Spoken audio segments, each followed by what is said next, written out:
Hey, welcome back. So in this video, we're going to introduce you to a useful structure called a do-while loop, and that's going to allow us to play the game one or more times, depending on what the user responds when you ask them whether they want to play again. So here we are back at our code. The great thing about this video is it's pretty much the last thing we need to do to complete the top level loop of our game, and it'll stay pretty much like this, however much more we add later on to make the rest of it run. So let's get in and use a do-while loop. So let's show you a slide, the syntax of a do-while loop. So how this thing works is like this.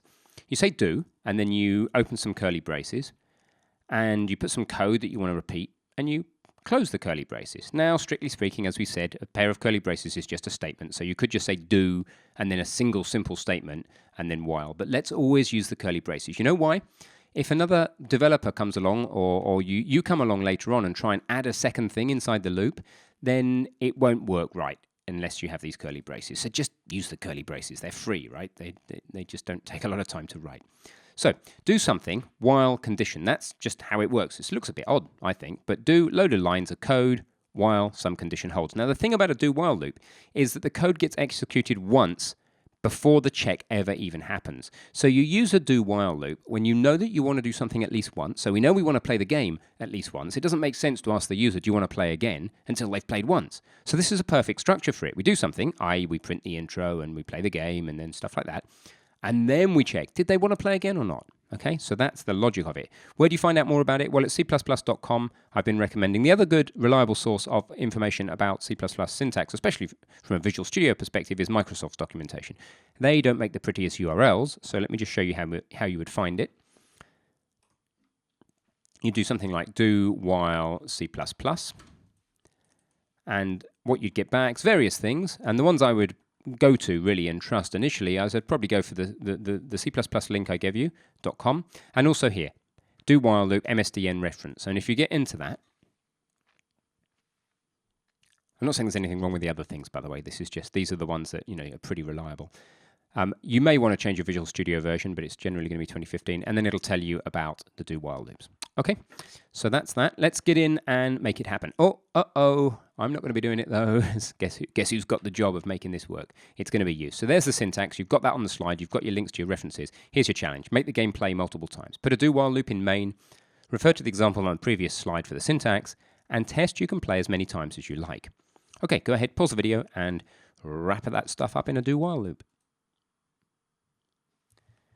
Cool, welcome back. So let's just do it. It's pretty simple. It's going to be a nice, short, concise video, this one, I think.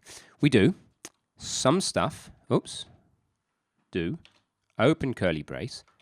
Then we're going to go put the bottom curly brace where? Here, because we don't want to exit the application each time we play.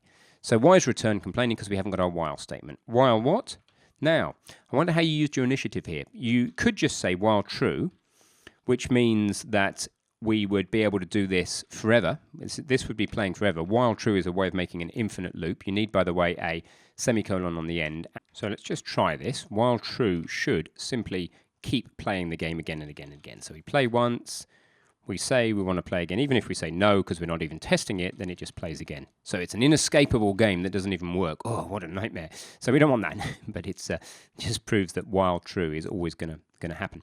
So how are we going to actually respond to this? Well, we're going to need a Boolean, and this is the format I want us to use for Boolean because it's in C++ coding standards. We're going to go bool wants to play again. So bool b, we're going to prefix Booleans with a small b.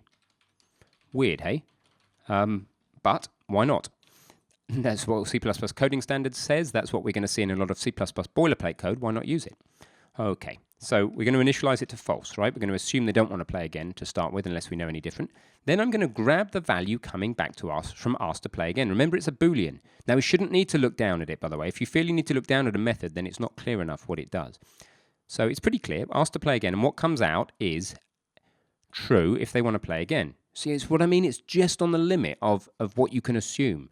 If it was any more obscure than this, then you'd have to look down to ask to play again. And if you have to look down to ask to play again, see how that matters? We're working at different levels of abstraction, and hence we're breaking encapsulation, and hence we're not making programming as simple. Okay. But anyway, in this case, I think it's pretty clear. So B wants to play again.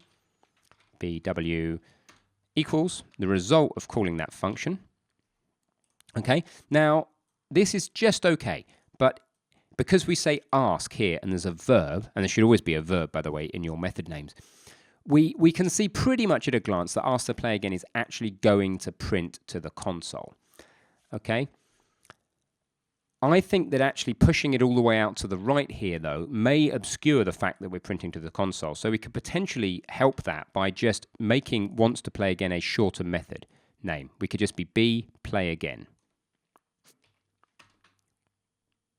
Okay, I think that's a little bit better. But whatever we do, we have to be aware that this thing almost has a side effect. It does something that's not 100% clear when you read this really quickly, but we have to live with that. I can't think of another simple structure that's going to make this as readable as it is.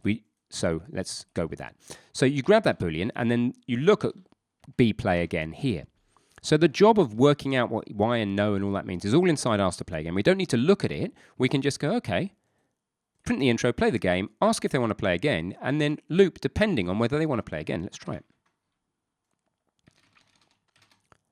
Play again. No. Press any key to continue. Good. Now, before we move on, there's a problem. Ask to play again. It should tell us what we can put in, right? Y stroke N. So let's try again. Play again, yes. Ah, cool. Yes. So we can loop or we can not loop. Perfect. I love it. We've done it. We've used do while loops. Pat yourself on the back and we'll see you in a moment.